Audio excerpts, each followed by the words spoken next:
disunnahkan untuk memakai doa kunut. Ala ada apa lu Ustaz? Tapi tertembak imam jadi imam. Sering kejadian. Akhirnya tukar-tukaran. Kunut itu adalah hukumnya sunnah dan tidak harus Allahumma hdina fi man hadait. Ustaz, ana ada hafal. Cukup baca dengan Allahumma hdina fi man hadait. Allahu akbar. Boleh? Boleh. Cuma dikata orang mandak gila, tolong. Boleh, tak masalah karena hukum kunut adalah sunnah. Tapi kalau pun dah hafal maka boleh seorang imam membaca dengan doa Rabbana atina fid dunya hasanah wa fil akhirati hasanah wa qina. Kita kiaskan dengan bacaan iftitah.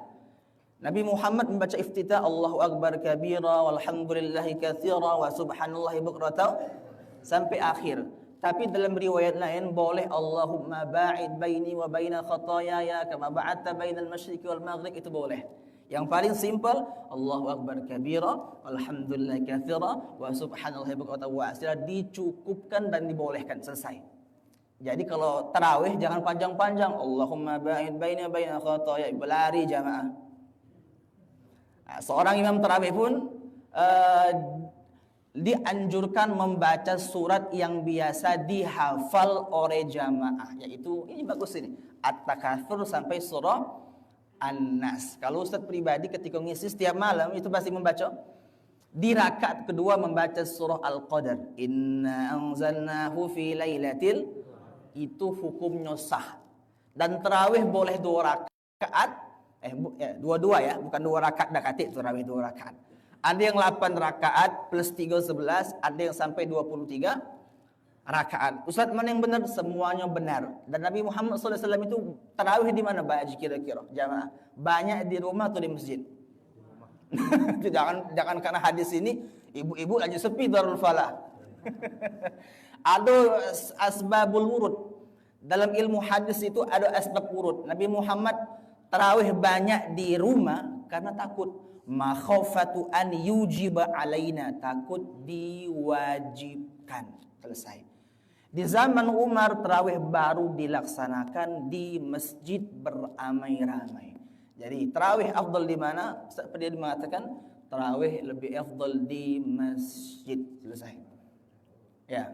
Tapi kalau ada orang yang tarawih di rumah juga tetap sah. Boleh Ustaz? Boleh, tergantung situasi dan di masjid Sas Al-Ukhwah. Mereka tarawih Bapak Ibu itu bukan pakai dua. Cak mana kira-kira?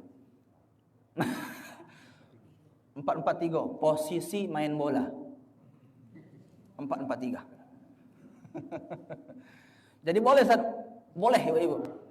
4-4-3 langsung dia. Tapi pas rakaat ketiga mereka tidak ada namanya tasyahud awal langsung tegak, tapi memang yang sangat afdal itu dikerjakan 2 rakaat.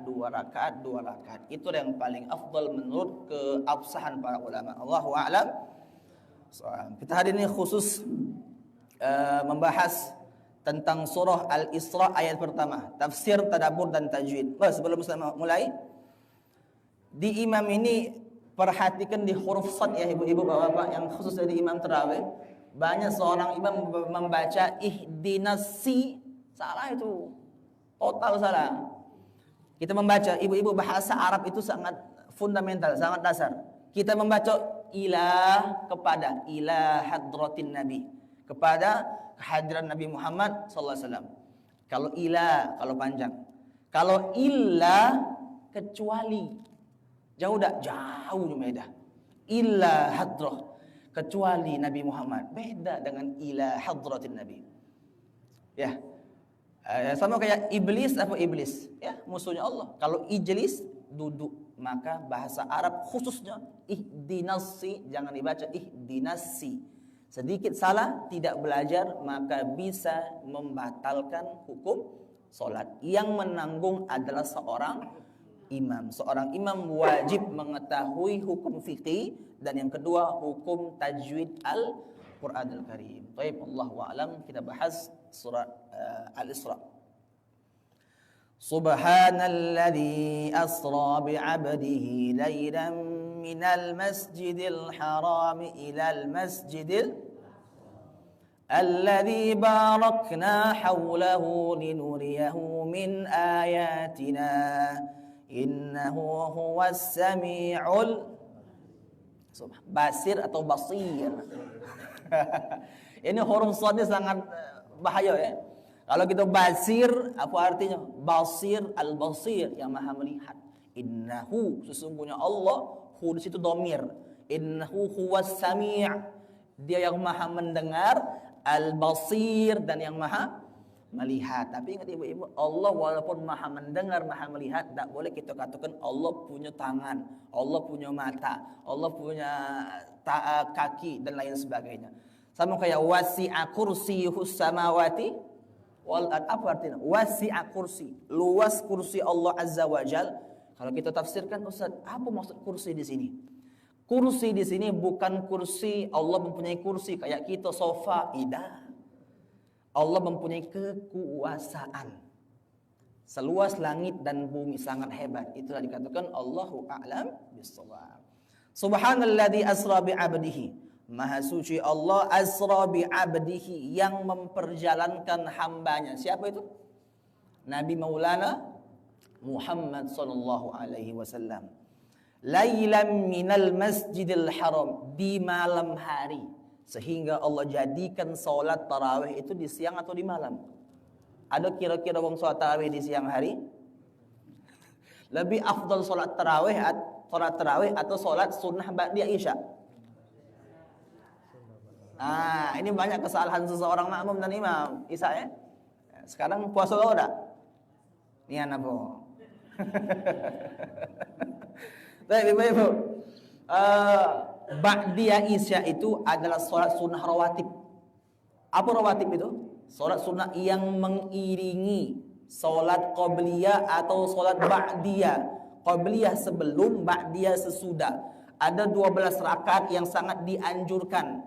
Yang pertama 2 rakaat sebelum subuh, 4 rakaat sebelum zuhur, 2 rakaat sesudah, 2 rakaat setelah maghrib, 2 rakaat setelah isya. Ini yang sangat-sangat dianjurkan. Tapi Ustaz, kok dah ada solat qabliyah asar? Ada solat qabliyah asar tapi tidak dianjurkan. Dianjurkan cuma tidak muakkad. Apa arti muakkad dengan ghairu muakkad? Kalau muakkad sangat dianjurkan. Kalau ghairu muakkad dianjurkan tapi tidak sampai derajatnya seperti sunnah muakkad. Seperti hadis sahih, hasan dan dhaif. Sahih, hadis sahih itu hadis yang asli. Hasan juga hadis yang bagus, tapi hasan tidak sampai derajat seperti hadis yang sahih. Maka hadis yang sahih adalah hadis yang Bukhari, Muslim, Abu Dawud, Tirmidzi, An-Nasa'i dan Ibnu Majah. Yang paling hebat Bukhari dan Muslim. Yang paling hebat lagi adalah Imam Bukhari. Lahir di mana Ustaz? Uzbekistan. Namanya Muhammad bin Ismail Al-Bukhari. Bukhari itu kota, Bukhara. Jadi Bapak Ibu, contoh lagi, Imam Nasa'i itu kota Nasa. Jadi Ghazali dari kota Ghazalah. Imam Ghazali. Jadi imam-imam ini biasa dinisbahkan. Syekh Abdul Qadir. Nah, di mana Jilan itu? Di Iran, di kota Iran. Jadi boleh nisbah nama. Misalnya Ustadz Rifnal Al-Falimbani. Kenapa? Kenapa Al-Falimbani? Karena tidak ada Palembang. Tak mungkin Al-Palembang. Dalam bahasa Arab tak kata Palembang tak kata. Bangu ada bangu. Kalau Falimban, Falimbani. Nah, itu subhanallah bahasa Arab. Baik, kita lanjut lagi. Salat ba'diyah isya ini lebih afdal daripada salat tarawih. Sepakat kita ibu-ibu ya? Dan salat tarawih ini memang sunnah, tapi tidak mengalahkan salat sunnah ba'diyah isya. Selesai. Sampai sini belum panas kira-kira? Ada pertanyaan? Silakan, Bapak.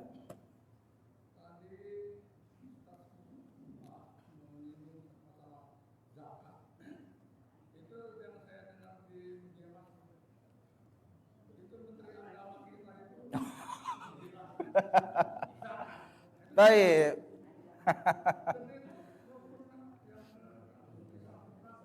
Nah, zakat ya. Ini bagus ya. Ya, taib. Ini bagus ini. Ustaz lupa bawa nyampe ke ini. Mumpung ada hari ini berarti ceramah tentang zakat anak. Zakat itu bunyal Islam ala khamsin. Dalam hadis syahadati an la ilaha illallah Muhammadur Rasulullah. Islam tersusun atas 5 perkara. Syahadat, lagi salat, puasa, zakat, haji. Dalam riwayat lain, syahadat pertama, wa iqamis shalah, salat kedua, wa itaiz zakat. Ada yang mengatakan ketiga. Kenapa salat dan zakat berbarengan? Coba Pak Ibu lihat teks hadis bukan hadis, Quran. Wa aqimus sholata wa atuz, selalu dikaitkan. Orang yang benar salatnya pasti menunaikan zakat. Kalau mereka tidak berzakat maka tidak boleh. Jadi benar Bapak. Menteri Agama kemarin mungkin ada statement mereka, yang ini mungkin video full panjangnya tidak dipublis ya. Tapi Anda pribadi mengatakan ini sebenarnya tidak bagus disampaikan untuk khalayak ramai. Karena inilah penafsiran. Zakat itu memang wajib. Ya wajib. Beda antara zakat dengan sodako. Ya, kita bahas sebentar ya. Zakat itu adalah kewajiban. Yang dapat zakat ini tidak boleh punya Pajero 2, Innova Avanza 3, rumah 3 ekor, tanah 3 hektar. Dapat beras 2,5 kilo tak boleh. La zakat lil ghani, tidak ada zakat untuk orang-orang yang kaya. Ada beberapa asbab yang boleh diberikan zakat, termasuk amil zakat. Tahu tak amil? Amil itu pelaku, orang-orang yang mengurus itu amil, orang yang bekerja. Tapi Ustaz, pengurus masjid, pengurus musola boleh tak menerima zakat? Kira-kira macam mana? Sebenarnya boleh, ya. Tapi kalau dia masuk orang yang dibolehkan boleh. Contohnya yang fakir atau mereka yang mempunyai kekurangan. Tapi Ustaz, kalau amil zakat mereka tidak termasuk. Amil zakat ini adalah orang-orang yang pengurus tapi ditetapkan oleh pemerintah. Nah, itu sebenarnya. Tapi Ustaz memang ada khilaf. Anak pribadi untuk mengatakan hati-hati, lebih baik dikasihkan lil fuqara, untuk yang fakir, wal masakin. Kemudian apa lagi? Banyak wal amil alai wal muallaf. Muallaf itu siapa muallaf? Orang yang masuk Islam. Kemudian awal muallafati qulubuhum wa fil liqab wal gharimin. Wa fil liqab budak-budak, sekarang nak kata budak-budak kan, yang ada budak kecil Wal gharimin, orang-orang yang terlilit. Betul? Jangan kamu ada utang bayar ya zakat tak boleh. Bayar dulu. Wa fi sabilillah, orang-orang yang berperang di jalan Allah atau mereka yang berjuang di jalan Allah Azza wa Jalla boleh. Wa banis sabil, dan orang-orang yang dalam perjalanan benar Pak Haji, musafir. Jadi betul boleh walaupun musafir ini dalam keadaan mereka yang ghani, yang kaya. Kalau sedekah, beda. Kalau sedekah boleh dimanapun. Dengan orang tua pun boleh, itu sedekah. Sedekah yang paling afdal min khairin falil walidain, untuk kedua orang tua. Ini hadis bukan hadis, ini ayat Quran. Jadi Bapak Ibu, yang sedekah yang paling afdal itu untuk siapa? Untuk orang falil walidain wal aqrabin, untuk kerabat. Dalam bahasa fikih, kerabat itu siapa kerabat? Kerabat itu dulur kita, cak kita wong Palembang, wong kita galo. Bukan itu cuman maksudnya keluarganya. Ini keluarga ada hubungan asbab darah. Asbab darah atau tetangga-tetangga termasuklah yang paling terdekat, maksudnya dekat dari hubungan darah atau dekat dengan rumah, itu sebetulnya tetangga boleh. Wal masakin wa masakin wa banis sabil, dan terus sambil yang akhir. Yang paling bagus adalah dengan kedua orang tua. Kalau sedekah itu boleh dengan siapa saja. Kalau zakat dibatasi. Yang paling afdal adalah orang-orang yang punya kekurangan dalam memenuhi kebutuhan. Selesai. Jadi zakat tidak sah diberikan untuk orang-orang yang kaya. Tidak boleh.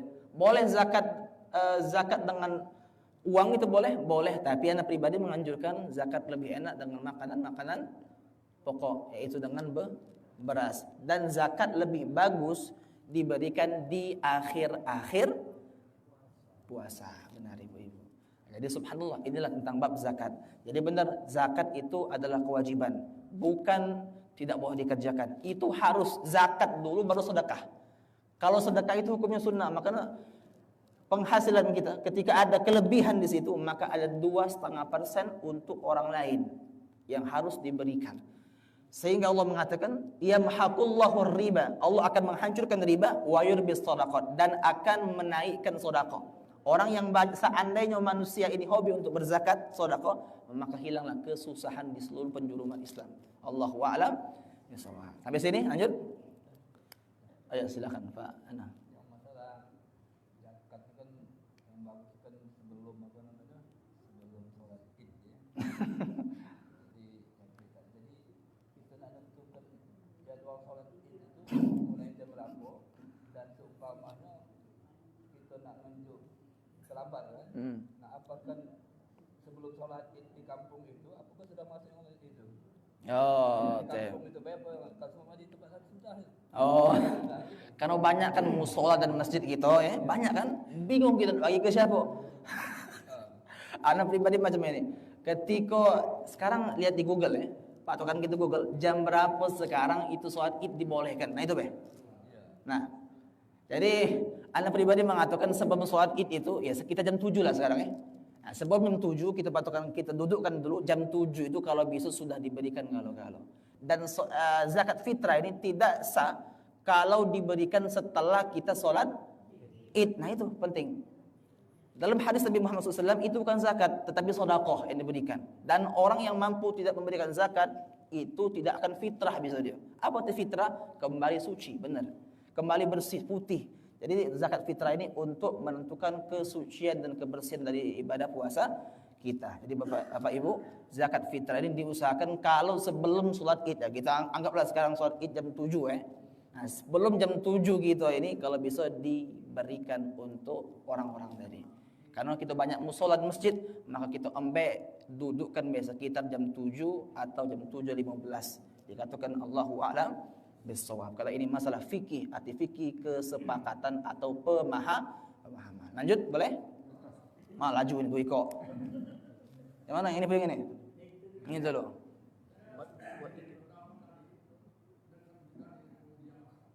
Oh, taib.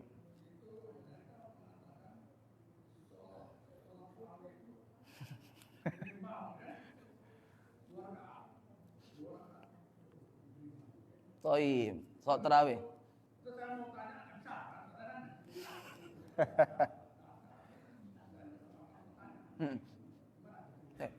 Salat tarawih itu selama anak belajar ya, sampai sekarang dan sampai masuk kuburan mungkin.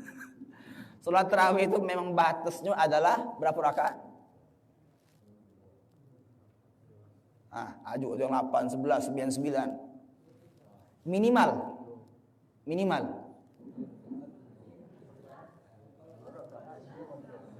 Ya, kalau minimal bukan maksimal ya. Minimal itu memang kalau ulama kita dudukkan memang banyak khilaf di sini. Tapi Ustaz pribadi mengatakan tarawih ini sebenarnya di zaman-zaman dari zaman dahulu memang banyak yang mengajarkan 23. Tapi ada khilaf juga yang mengatakan 8 rakaat itu boleh. Minimal itu 8 rakaat. Ingat, dak kate 2 rakaat Allahu Akbar, balik kate. Masa itu rame masjid.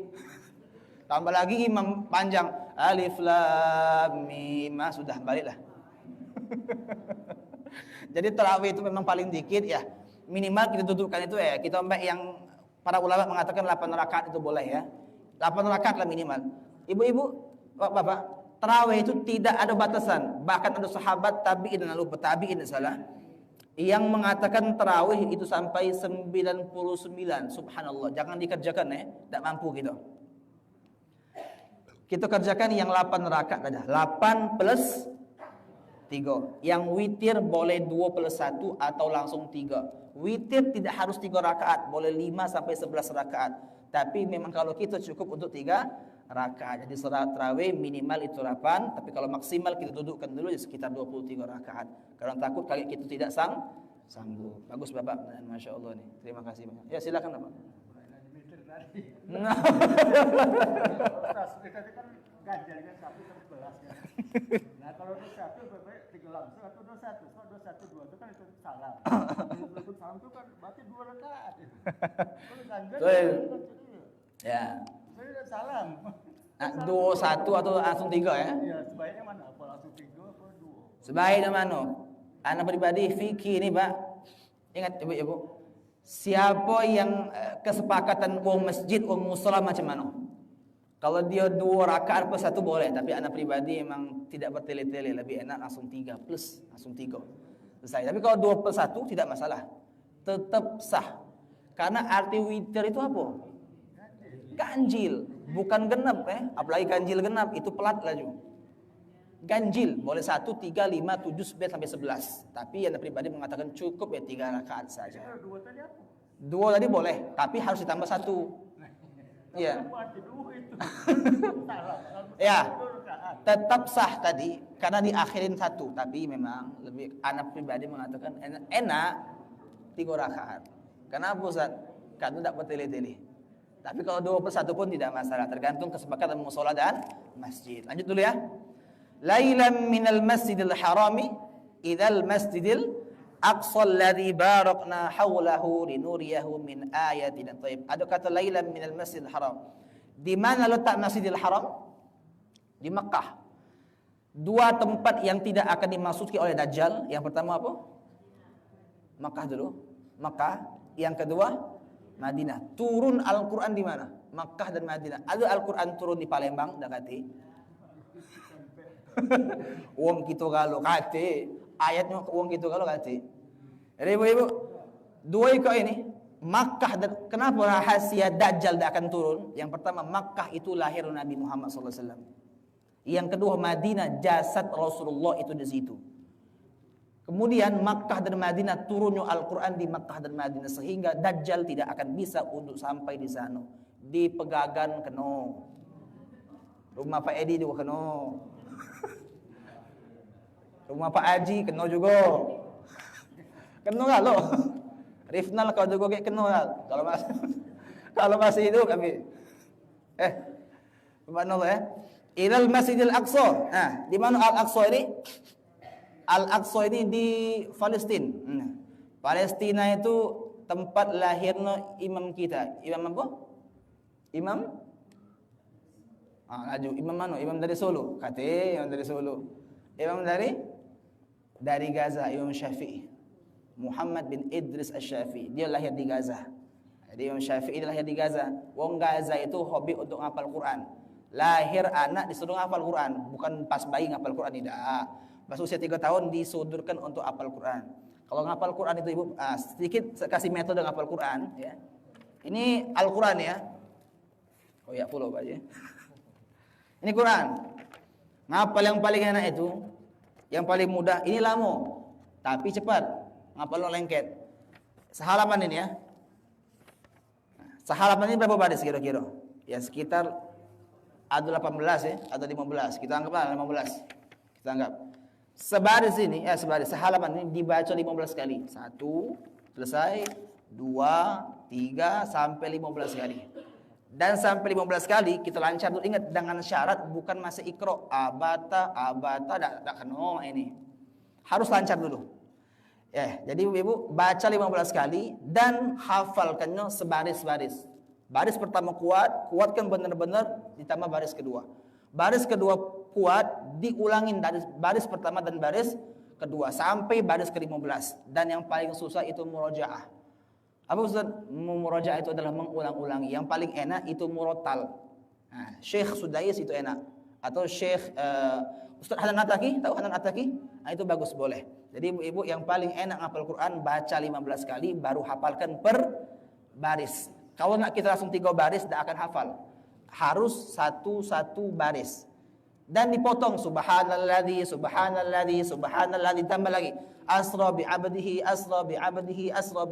hafal lagi diulangin subhanalladzi asra bi 'abdihi boleh 3 sampai 5. Ingat kata kuncinya dihafalkan 1 baris. Setelah hafal baris pertama baru baris ke-2 dipraktekkan di juz 30. Ini sangat enak, sangat mudah. Yang paling enak ngapal dengan murotal, yaitu dengan mendengar lalu dibacakan, diaplikasikan. Allahu a'lam bishawab. Ya, per baris Bapak. Kalau per ayat takut nunggu kena ayat yang panjang. Ada satu ayat yang menghabiskan 1 halaman. Ayat tentang hutang. Nah, wong hutang nih ya banyak alasannya. Sehingga Allah turunkan panjang ayatnya. 15 baris itu hanya untuk membahas tentang hutang piutang. Allahu a'lam bishawab. Jangan lanjut bahaya kayak balik sini banyak bala gitu. Alladzi barakna haulahu linuriyahu min ayatina. Alladzi barakna, yang kami berkahi haulah di sekitarnya, linuriyahu min ayatina, dengan ayat-ayat Tuhan, innahu huwas samiul basir. Jadi Al-Isra ini menceritakan tentang as-salatu ala waqtiha, tentang salat. Nah, salat tarawih, salat tahajud. Nah, salat tarawih dulu atau tahajud kira-kira Bapak Ibu? Gimana kira-kira? Tahajud dulu atau tarawih kira-kira? Tarawih dulu, baru sholat tahajud. Tahajud itu waktunya kapan? Nisfahu, setengah malam, jam 12. Awin qus minhu qalila, atau lebih dikit daripada itu, sekitar jam 11 boleh. Au zid alaihi, atau sampai lebih dari, sampai dari ke subuh, sampai ke subuh. Sebenarnya dari Isya sampai sebelum subuh itu boleh tahajud. Tapi kalau tahajud dan 7 tidak pas rasanya. Karena sholat tahajud itu diutamakan sholat yang setelah orang tidur. Nah, tapi tidak harus tidur. Ketika kita masih dalam keadaan terjaga, jam 11 nonton bola, terus Indonesia versus Irak, kalah pula Indonesia 2-0 misal. Misal 2-0, lapening wala gitu, maka boleh sholat tanpa tidur. Boleh. Sholat tahajud. Ya, tapi tidak harus tidur. Nah, tahajud ini dikerjakan boleh sebanyak-banyaknya, 2 rakaat, dan boleh berjamaah. Kalau berjamaah sholat tahajud itu bersuara imam, Bismillahirrahmanirrahim. Sholat yang dalam keadaan gelap, maka itu dikerjakan bersuara. Kecuali sholat id ya, sholat id kan dalam keadaan terang, maka harus bersuara dia. Jadi Bapak Ibu, wajib tahajud pernah Nabi Muhammad selama 1 tahun. Jadi tahajud dulu pernah wajib selama setahun. Sehingga turun ayat karena banyak sahabat yang tahajudnya berlebih-lebihan. Allah jadikan tahajud itu adalah sunnah. Allahu a'lam bishawab. Yang terakhir mungkin Bapak Ibu ada pertanyaan habis ini? 2 pertanyaan lagi, saya tutup. Ada lagi pertanyaan? Silakan Bapak Ibu. Oke. Ai morong tak hari ini. Silakan. Iya.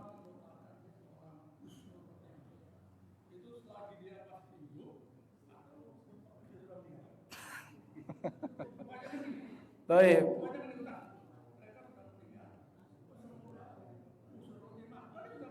Nah. Jangan cerita no. Ibu-ibu siapkan pertanyaan habis ini. Boleh ibu-ibu. Baik. Mendoakan orang husnul khotimah. Apa hukumnya? Yang pertama, mendoakan orang itu dia ketika masih hidup dan setelah mati. Yang pertama itu kata kuncinya. Yang kedua Ustaz, kan lah mati Ustaz. Apakah kita tahu husnul khotimah? Husnuzon. Kalaupun dia su'ul khotimah, dengan doa husnul khotimah tadi akan diberi keringanan. Apa dalilnya Ustaz? Nabi Muhammad mendoakan Allahumma ghfir lahu warhamhu. Padahal sahabat pasti husnul khotimah. Ini pasti husnul, apalagi yang su'ul. Maka Nabi Muhammad SAW menganjurkan kalau kita di kuburan, Bapak Ibu jamaah yang dimuliakan Subhanahu wa taala, bukan wajib ya, disunahkan untuk membawa daun-daun apa tuh? Bunga-bunga apa? Nama? Bukan kurma. Kaget laju makan bareng ngomong. Itu ditaburkan. Dalam hadis Rasulullah SAW, selama daun ini belum kering, maka dia akan berzikir dan akan memudahkan si mayit. Jadi mendoakan dan menaburkan itu termasuk dari sunnah dan akan memperingan siksa kubur tadi. Jadi Bapak Ibu, kalau kita nak ke kuburan, diusahakan bawa oleh-oleh, bukan tahu Sumedang ya. Tak mungkin bisa makan dia. Tapi doa, dan boleh pakai air boleh. Doa dan ada satu-satu tumbuhan atau pelepah kurma. Nabi Muhammad SAW itu ketika ada yang disiksa kubur, Nabi Muhammad kasyaf, dia menaruhkan sepelepah daun kurma. Nabi Muhammad mengatakan selama pelepah kurma ini tidak kering, maka dia akan diringankan. Ada kata diringankan, bukan dihilangkan. Ingat, diringankan. Jadi doa-doa kita Bapak yang husnul khotimah tadi, ketika mereka yang sudah wafat, itu memang bagus didoakan Allahumma ghfir lahu saja. Ya Allah ampunkan dosa-dosa mereka. Tapi kalau kita yang masih hidup, maka bagus untuk doakan husnul khotimah. Ini yang bagus. Baik, ibu-ibu mungkin.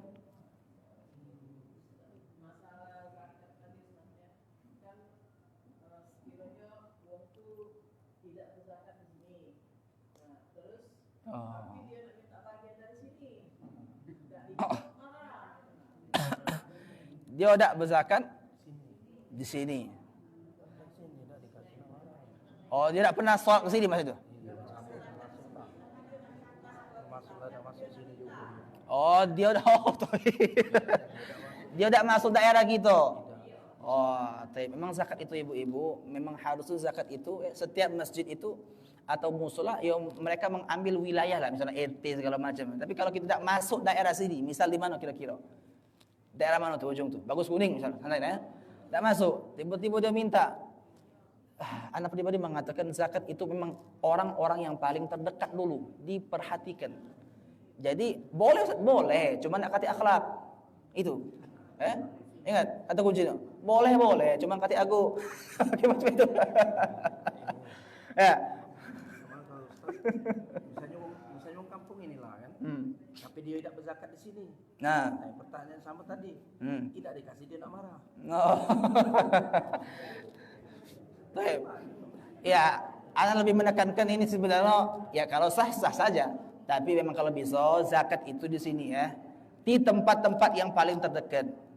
Paling terdekat kita perhatikan atau keluarga kita yang kita perhatikan yang paling kesusahan itu boleh. Yang paling keluarga, yang kedua kerabat. Nah, hal yang ini diperhatikan. Tapi kalau dia nak minta, ingat zakat itu bukan kita minta, tapi mereka yang membagikan, yang mengasihkan. Itu bab akhlak, ibu-ibu ya, bapak-bapak. Ada ilmu 3, ada ilmu tauhid, mengesahkan Allah. Yang kedua ilmu syariat, ilmu tajwid, ilmu fikih, ilmu qiraat, itu syariat. Yang ketiga ilmu akhlak. Ilmu akhlak ini banyak versi. Maka dari itu akhlak sangat diutamakan. Tapi yang terakhir mungkin ada yang terakhir, silakan ibu.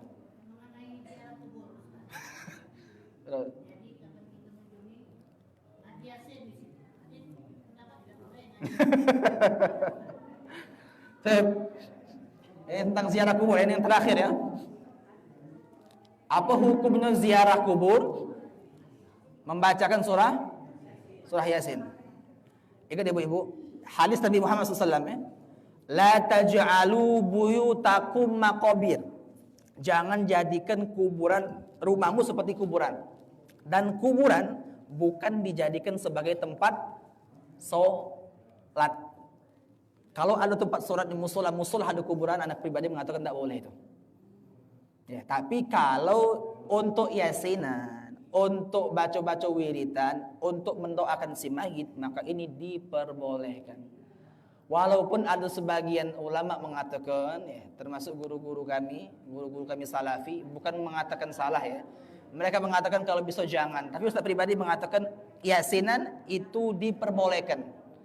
Itu hukumnya bid'ah, tapi bid'ah yang hasanah, bid'ah yang baik. Tapi ingat, kalau yasinan sampai la ilaha illallah sampai berlebih-lebihan, takutnya akan syirik. Kita ambil studi kasus. Ada di Palembang ibu bapak, ada kuburan ulama di Palembang, subhanallah. Kita bahas terakhir ini ya. Ada kuburan ulama di Palembang sangat dipuja-puja oleh wong banyak ada. Datang dia minta, kiai lah mati. Dia minta, kiai minta rezeki, syirik tak? Syirik. Nabi Muhammad melarang ziarah kubur dulu untuk kaum wanita. Yang pertama takut mereka nangis berlebihan, yang kedua takut umatnya syirik. Selama ibu-ibu tak syirik, tak masalah. Tapi kalau udah sampai kiai minta duit, minta rumah, minta bini, kata aku, yang masih hidup beda pisau, apalagi yang sudah logika macam itu. Ini tahan bawa kambing, daging kambing kiai, tak boleh. Yang macam ini adalah perkara syirik. Apalagi perkara syirik coba. Banyak.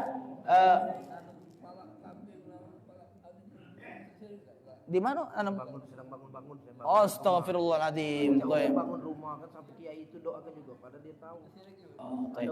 Ingat ibu-ibu, walaupun dia ustadz, kiai, habib, siapapun itu, kalau dia syirik, katakan syirik. Apa itu syirik? Syirik itu menduakan Tuhan.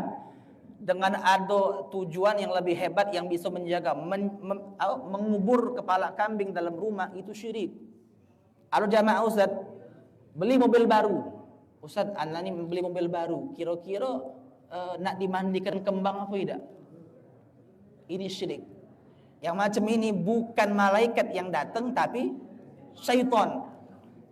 Orang yang menanam kepala kambing tadi, ingat ibu-ibu, kepala kambing yang kita sedekahkan untuk setan, itu bukan malaikat yang datang, tapi syaitan yang akan menunggu rumah kita, termasuk syirik. Selesai. Termasuk syirik. Kalau kuburan boleh kita baca yasinan, tapi tidak boleh minta sama si mayit. Tolong kiai berikan anak kesehatan, tidak boleh. Kalau kita minta, justru mayit tadi minta doa kita. Kalau dia ngomong kata aku, jadi perkara itu mayit tidak bisa memberikan kita kemanfaatan, tapi kita bisa memberikan mereka kemanfaatan dengan doa dan sedekah jariyah. Barakallahu fikum. Lagi cukup? Cukup ya? Oke, terakhir ya, terakhir.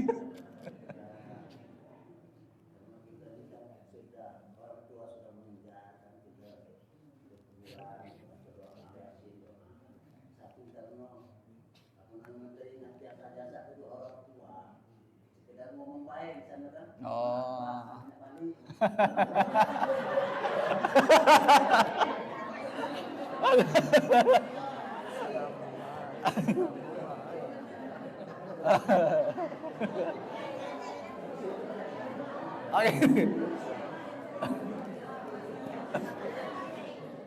Ini bagus, subhanallah. Apa hukumnya ya? Subhanallah. Ini hal yang anak pikirkan ya. Dalam hadis Rasulullah SAW, Rasul mengatakan apa? Ketika seseorang mengucapkan salam di situ, maka mereka mendengar, dan kemungkinan besar orang yang di dalam kubur itu menjawab, tapi kita tidak dengar. Kalau kita dengar, berlari, tidak lagi ke situ. Kita mengatakan ibu-ibu, bapak-bapak, mak, bak, kami balik. Sama kayak anak kiaskan, kalau kita menganggap ini adalah satu keberkahan sebagai kita cinta, tidak masalah. Tapi kalau kita mengatakan, oh ini mak bak anak ini akan memberikan kemanfaatan, tidak boleh. Cuman takzimnya boleh. Tapi ingat, kalau kita mengatakan, oh dengan ini aku hebat, tidak bisa. Tergantung niat kita pribadi. Yang macam ini tidak syirik kalau niatnya bukan untuk mendewakan si bapak dan ibu. Sama kayak kita mengucap assalamualaikum ya ahli kubur. Boleh Ustaz? Boleh. Cuman yang pasti mereka menjawab, cuman ibu-ibu tidak mendengar. Kalau ibu-ibu mendengar, besok tidak kata lagi yang ziarah kubur. Itu singkatnya ya. Barakallahu fikum, mudah-mudahan bermanfaat. Mungkin majelis ini akan kita liburkan saja. InsyaAllah mungkin setelah Syawal, mudah-mudahan Allah akan sehatkan kita, Allah akan afiatkan kita. Dan pribadi selaku khadim majelis minta maaf, minta ridha kalau ada kesalahan. Pak Edi, Pak Haji dan bapak ibu-ibu kalau ada salah minta maaf, minta ridha isad dan akhirat. Dan insyaallah mudah-mudahan kita akan berjumpa dalam keadaan sehat wal afiat. Barakallahu fikum. Akhir kalam. Assalamualaikum warahmatullahi wabarakatuh. Allahumma arhamna bil Qur'an waj'alhu lana imama wa nura wa huda wa rahma. Allahumma dhakkirna minhu ma nasina wa 'allimna minhu ما جئنا وارزقنا تلاوته آناء الليل وأطراف النهار واجعله لنا حجة يا رب العالمين. سبحانك اللهم بحمدك asyhadu an la ilaha illa anta astaghfiruka wa atubu ilaik. Ingat, jangan lupa menghatamkan Al-Quran. Al-Quran itu ibu ada sejuz. Setiap sejuz ada 10 lembar. Kalau nak enaknya zuhur 5 lembar, subuh 5 lembar. Kalau nak lebih enak lagi 2 lembar setiap habis solat subuh 2 lembar, zuhur 2 lembar, asar 2 lembar, maghrib 2 lembar, isya 2 lembar sampai dengan 1 juz. Tapi ada 2 hari untuk 2 juz. Sehingga kita 2 hari terakhir boleh sibuk dengan dunia maksubah. Allahu a'lam bishawab. Assalamualaikum warahmatullahi wabarakatuh.